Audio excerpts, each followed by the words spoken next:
Tray bằng tray cái đau à. Mật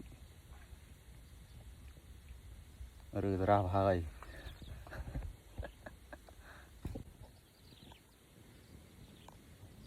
rừ ra chỉ bị sát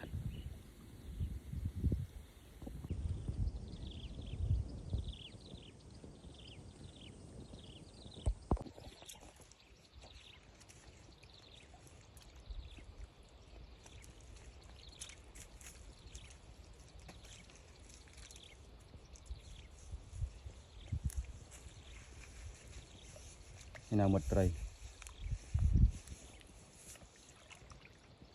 này rừ ra hơi mật tray cho nó bong ấy nên nó mưa từ mật tray mà mình thích mật tray của Plin đọc cò một rụi ở hơi nè đó nè là cái rong nè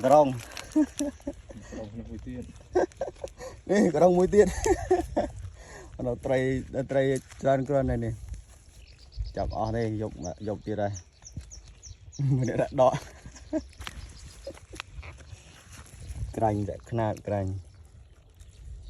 này đi đây mà sản nó sẽ lên đây trên trên đây này chào bài đây bật này vào tiệt đừng nhìn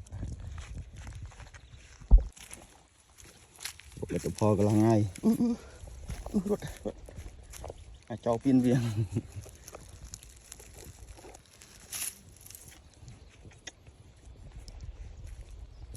đi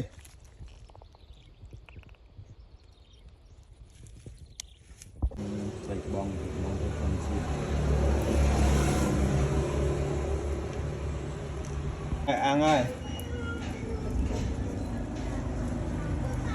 đi con đi